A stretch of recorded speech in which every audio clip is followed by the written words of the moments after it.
Chapter 18. Other afflictions of our Queen, some of which were permitted by the Lord through the agency of creatures and of the ancient serpent. The Most High continued to hide and conceal himself from the Princess of Heaven, and to this affliction, which was the most severe, his Majesty added others in order to increase her merit, her grace, and her reward, thus inflaming more and more the most pure love of the Heavenly Lady. The great dragon and ancient serpent was not unwatchful of the heroic works of the most holy Mary.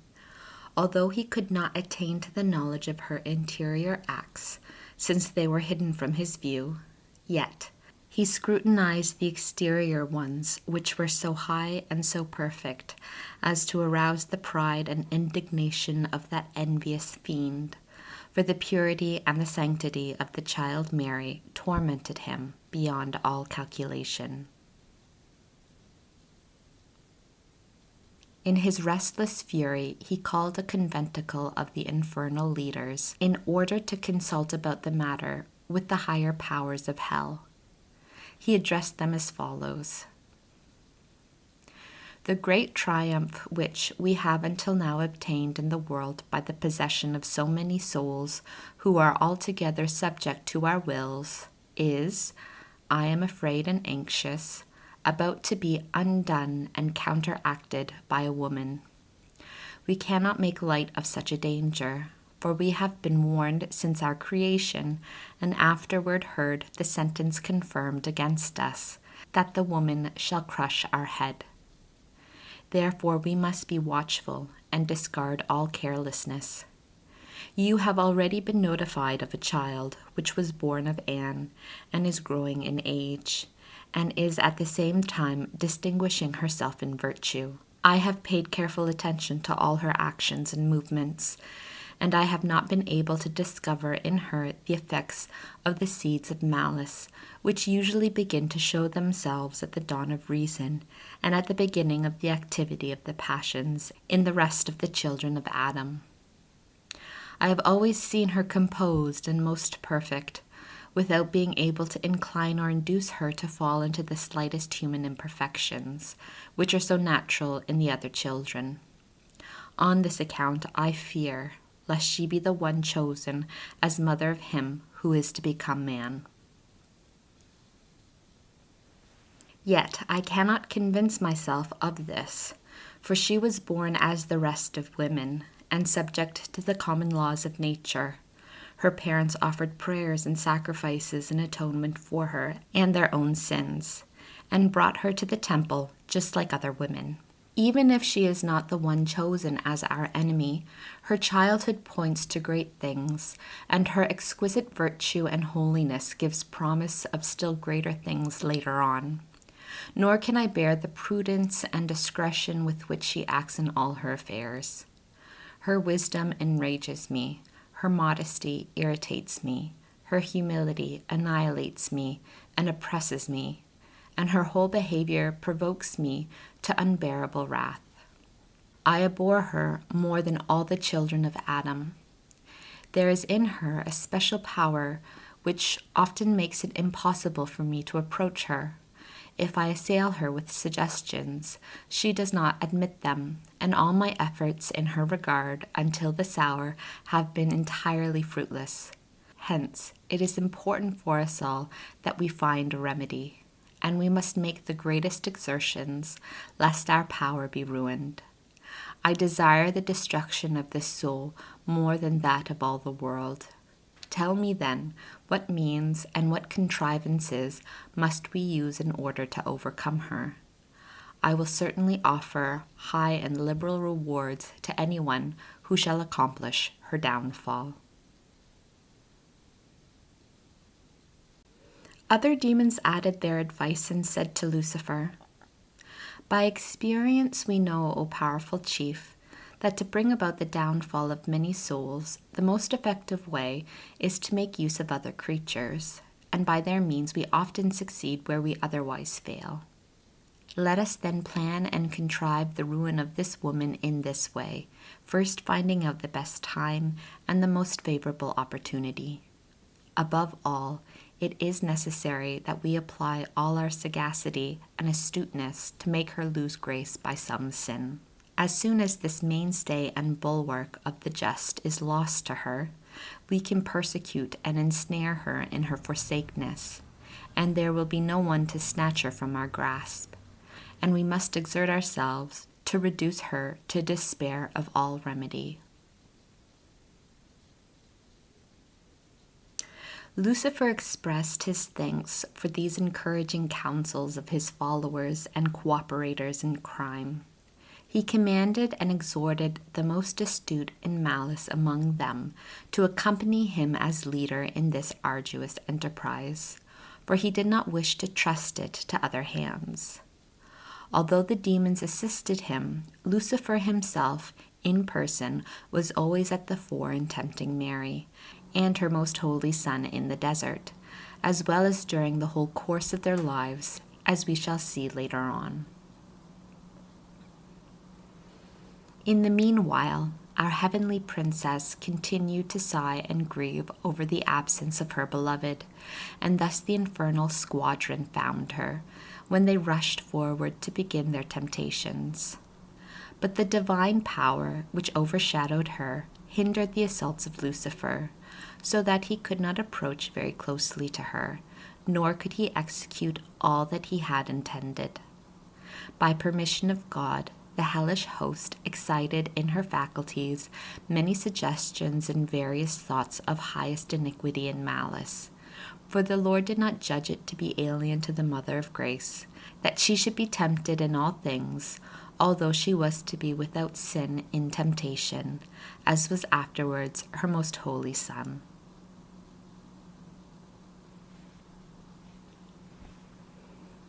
It cannot easily be conceived how much in this new conflict the most pure and innocent heart of Mary suffered, seeing herself assailed by suggestions so foreign and so distant from the ineffable purity and nobility of her heavenly mind. When the ancient serpent perceived the affliction and tears of the great lady, he imagined that he had on this account more power over her, being blinded by his own pride and not knowing the secrets of heaven. Therefore, animating his infernal helpers, he said to them, "Let us persecute her now. Let us persecute her. Already it seems we are gaining our end, for she feels sorrowful, which is an opening for discouragement." In this mistaken conviction, they suggested new thoughts of dejection and despair, and they assailed her with terrible imaginations, but in vain. For, as this flawless stone was struck by occasions of more exalted virtues, so also it gave forth more generously the sparks and flames of divine love.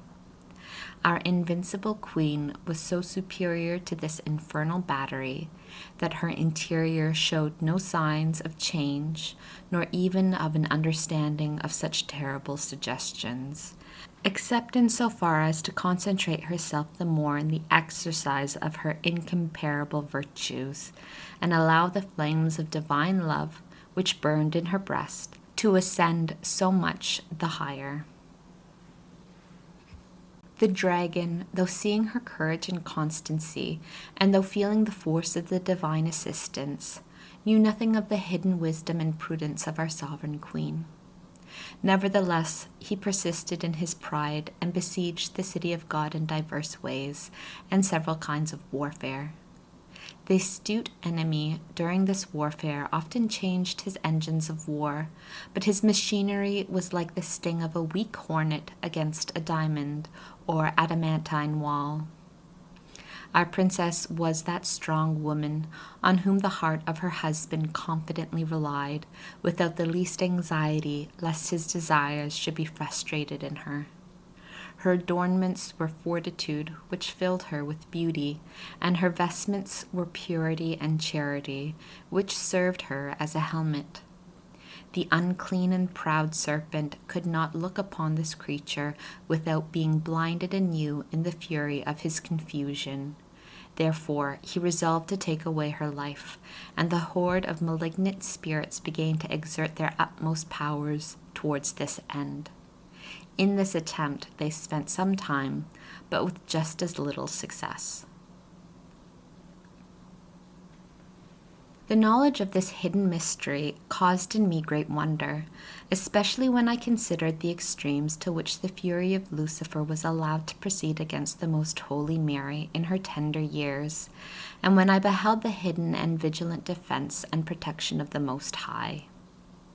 I saw how attentive the Lord was toward his chosen and only one among creatures, and I saw at the same time all hell lashed into fury against her, and exerting against her in fullest indignation such a wrath as had never till then been exerted against any other creature.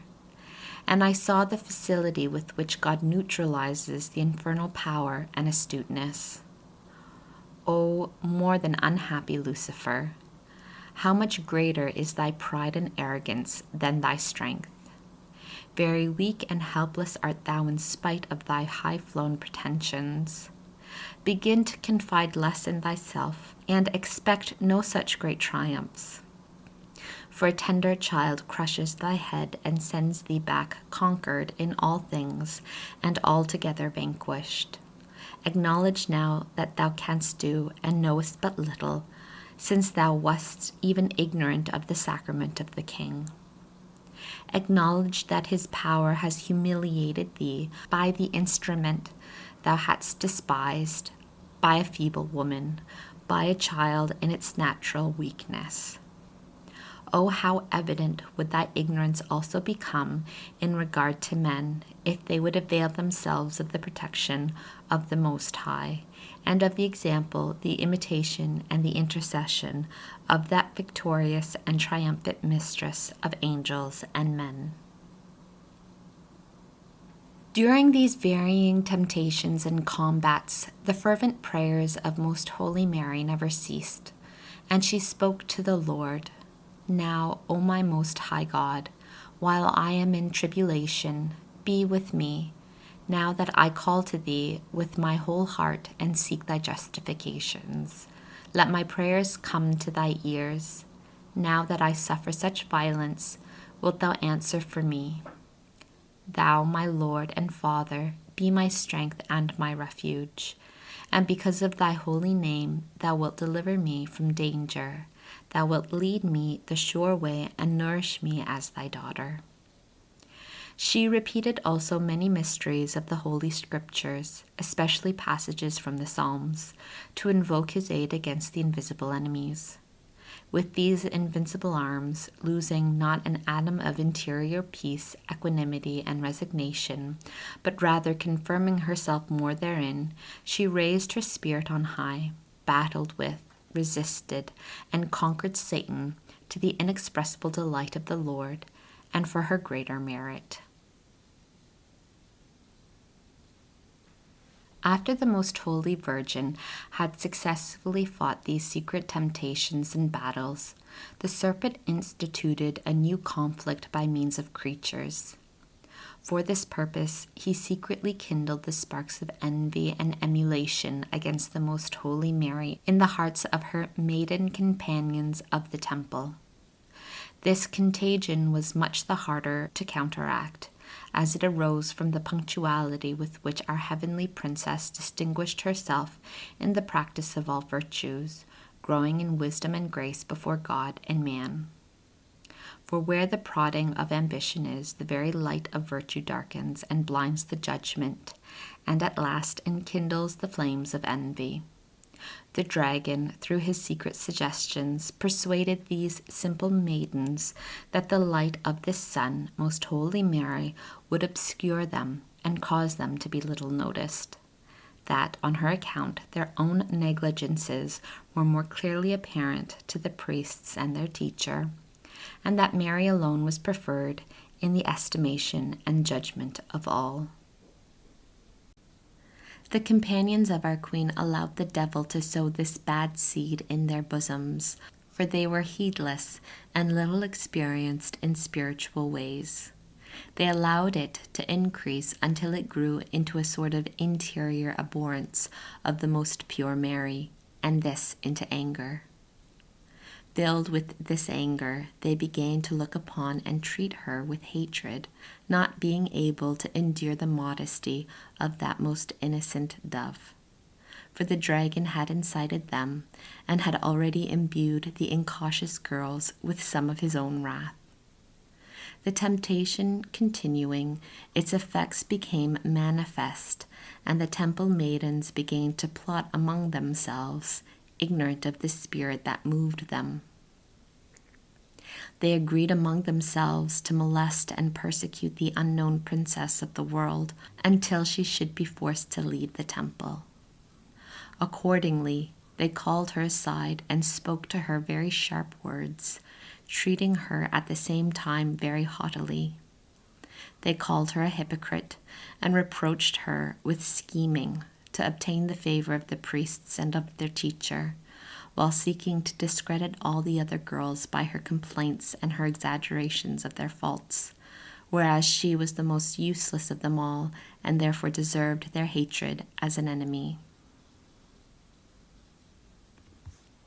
These contumelies and many other accusations the most prudent virgin bore without disturbance and with equable humility. She answered, "My friends and my mistresses, you are right, no doubt, in saying that I am the least and the most imperfect among you. But then you, my sisters, being better informed, must pardon me my faults and must teach me in my ignorance.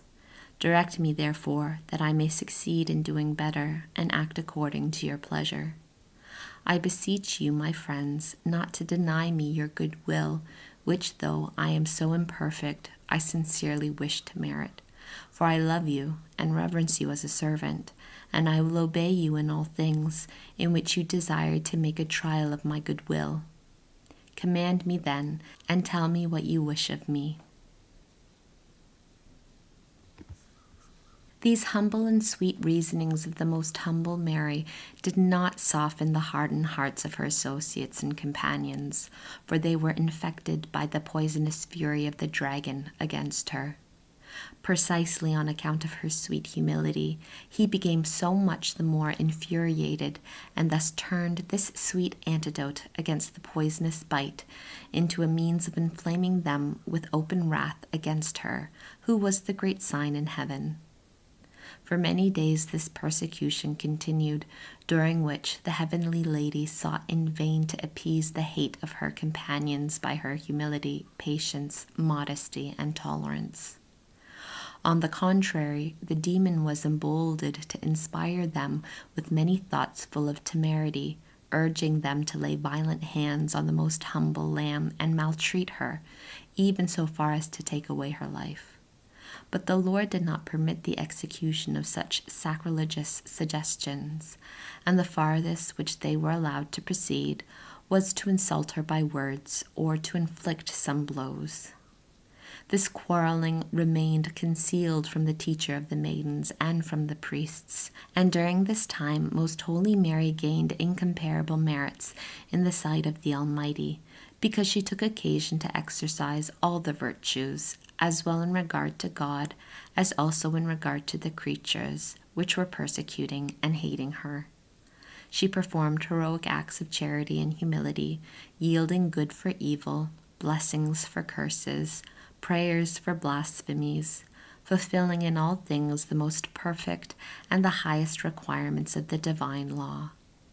Before the Lord, she exercised the most exalted virtues by praying for his creatures who were persecuting her, and she excited the admiration of the angels by humiliating herself as if she were the vilest of mortals deservedly treated in that way.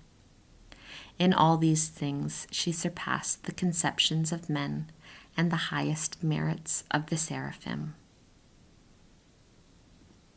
It happened one day that, impelled by the diabolical suggestions, these girls brought Mary to a retired room where they could act with more safety. Here they began to heap unmeasured injuries and insults upon her, in order to excite her to weakness or anger, and to entrap her imperturbable modesty into some hasty action. But as the Queen of Virtues could not even for a moment be subject to vice, she showed herself immovable, and she answered them with great kindness and sweetness. Being enraged beyond bounds on account of not succeeding in their purpose, her companion raised their voices in discordant strife, so that they were heard in the temple, and by such unwonted noise caused great astonishment and confusion. The priests and the teacher hastened to the place whence the noise proceeded, and the Lord permitted a new humiliation of his spouse, for they asked with severity what was the cause of this strife. While the most meek dove remained silent, the other maidens angrily answered and said, "Mary of Nazareth brings us all into strife and quarreling by her horrid conduct, for in your absence she irritates and provokes us in such a manner that if she does not leave the temple, it will be impossible to keep any peace with her. When we allow her her own way, she becomes overbearing. If we reprehend her, she makes fun of all of us by prostrating herself at our feet with feigned humility, and afterwards she quarrels anew and throws all into uproar." The priests and the instructress brought the mistress of the world into another room, and there they severely reprehended her, giving full credit at that time to all the accusations of her companions, and, having exhorted her to reform and behave as one living in the house of God, they threatened to expel her from the temple if she would not mend her conduct. This threat was the most severe punishment which they could have given her, even if she had been guilty. So much the more severe was it that she was altogether innocent of any of the faults imputed to her. Whoever will obtain from the Lord some understanding of a part only of the profound humility of the most holy Mary will also understand somewhat of the effects of these mysteries in her most innocent heart. For she judged herself to be the most vile of the women born, the most unworthy to live among them and to burden the earth with her presence. This threat cruelly lacerated the heart of the most prudent virgin, and in tears she answered and said to the priests, "My masters, I acknowledge the favor which you do me in correcting and teaching me, the most imperfect and despicable of creatures. But I beseech you, pardon me, you who are the servants of the Most High, and overlooking my defects, direct me in all things so that I may reform and from now on give pleasure to His Majesty and to my sisters and companions. With the grace of the Lord, I will resolve this anew and will commence from today." Our Queen added other words full of sweetest innocence and modesty, and therewith the instructress and the priests dismissed her, enjoining anew upon her that doctrine of which she herself was the most wise teacher. Immediately she betook herself to her companions, and prostrating herself at their feet, she asked them pardon, as if the faults with which they had charged her could ever have been shared by the mother of all innocence. They received her this time with more goodwill, because they thought that her tears were the effect of the punishment and the warning of the priests and the instructress, whom they had induced to act thus in pursuance of their badly governed passions. The dragon, who was secretly contriving this entanglement, urged the incautious hearts of all these girls to still greater haughtiness and presumption, and as they had now made headway in the estimation of the priests themselves, they proceeded to greater audacity in discrediting and lowering the good name of the most pure Virgin. Accordingly, by instigation of the devil, They fabricated new accusations and lies, but the Most High never permitted them to say anything very grave and dishonorable of her, whom he had chosen as the most holy mother of his only begotten. He merely allowed the indignation and deceit of the maidens to go so far as to exaggerate very much some small faults, which were even in themselves altogether fictitious, but which they accused her of. Moreover, they were permitted to practice many feminine intrigues to which their own restlessness drove them. In these different ways, and in the reprehensions of her instructress and of the priests, our most humble Lady Mary found many occasions of exercising virtues, of increasing the gifts of the Most High, and of exalting her merit. In all this, our Queen acted with the plenitude of perfection in the eyes of the Lord, who regaled himself with the sweetest odor of that humble spikenard, maltreated and despised by the creatures who did not know her. She repeated and continued her clamors and her sighs on account of the absence of her beloved, and on one of these occasions she said, "My highest good and Lord of infinite mercies, if thou, who art my Lord and my Maker, hast forsaken me, it is not strange that all the creatures abhor me and rise up against me. All this my ingratitude to thy benefits well merits. Nevertheless, I will always acknowledge and confess thee as my refuge and my treasure. Thou alone art my God, my beloved, and my rest. If then thou art this to me, how can my afflicted heart come to rest? The creatures do only that with me which they should, but they do not go so far in this as I merit. Because thou, O my Lord and Father, in punishing art so sparing, and in rewarding art so generous. Discount, O Lord, my negligences by my sorrow of having lost thy interior presence, and pay back with a liberal hand the benefits, blessings, which thy creatures gain for me in forcing me to acknowledge thy goodness and my meanness. Raise, O Lord, the needy one from the dust of the earth, and renew her who is poor and the most abject of the creatures, and then may I see thy divine face and be saved." It would not be possible, nor is it necessary, to relate all that happened to our Queen in this test of her virtues.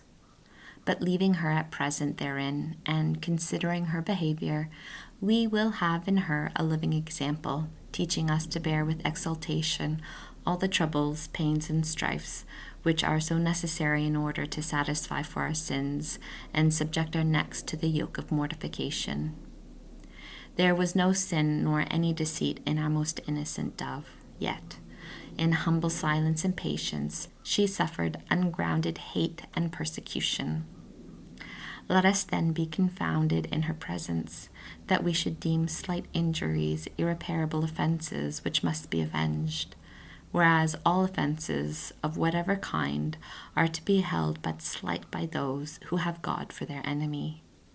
The Most High was mighty to preserve her from all persecution, but then he could not have shown his power in leading her out of it unharmed, nor would he have given her such dear pledges of his love, nor would she have reaped the sweet fruit of loving her enemies and her persecutors.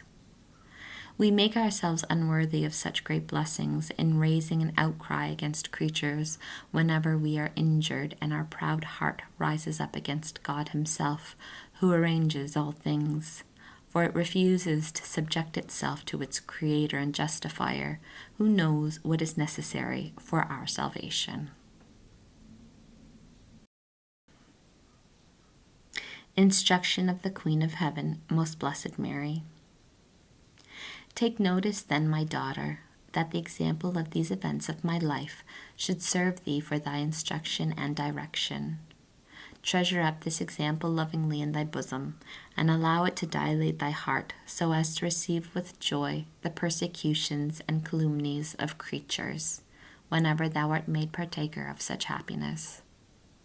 The sons of perdition, who serve vanity, are ignorant of the treasure of suffering injuries and of pardoning them, and they make a boast of vengeance, which even according to the requirements of the natural reason is reprehensible and arises from a heart brutal and beastly rather than from a human. On the other hand, he who pardons injuries magnanimously and forgets them, although he may not have divine faith nor the light of the gospel, becomes noble and excellent, and does not pay vile tribute to the fierce and irrational brutality of revenge. And if the vice of revenge is so contrary even to the dictates of nature, consider, my daughter, how much it is opposed to grace, and how hateful and abominable the vengeful are in the eyes of my most holy Son, who made himself man, suffered, and died for no other purpose than to forgive and to obtain the pardon of the Almighty for the injuries committed by the human race. Against this tendency of his whole life and against his whole nature and infinite bounty, vengeance is arrayed.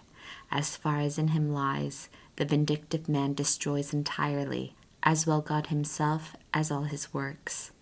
And for this attempt he well merits that God should destroy him with all his might.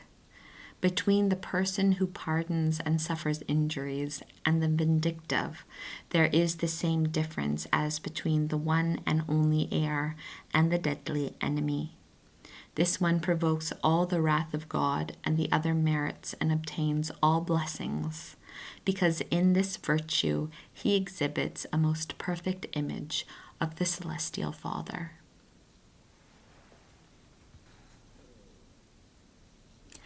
I wish thee, O soul, to understand that to suffer injuries with equanimity and to pardon them entirely for the Lord will be more acceptable in his eyes than if thou choose of thy own will to do the most severe penance and shed thy own blood for him. Humble thyself before those who persecute thee, love them and pray for them from thy true heart. Thereby shalt thou turn toward thee in love the heart of thy God, and rise to the perfection of holiness, and thou shalt overcome hell in all things. That great dragon who persecuted all men was confounded many times by my humility and meekness, and his fury could not tolerate the sight of these virtues. From them he fled more swiftly than the sun's rays. I gained great victories for my soul and won glorious triumphs for the exaltation of the divinity. When any creature rose up against me, I conceived no anger toward it, for I knew in reality it was an instrument of the Most High, directed by his providence for my special good.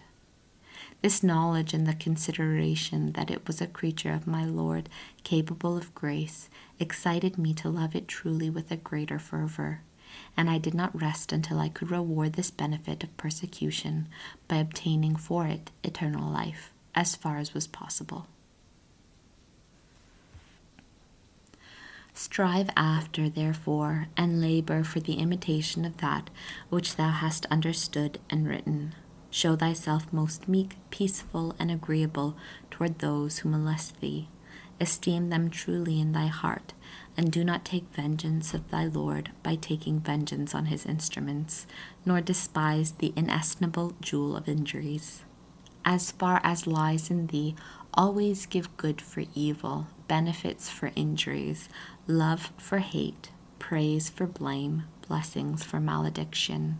Then wilt thou be a perfect daughter of thy Father, the beloved spouse of thy Lord, my friend, and my most cherished daughter.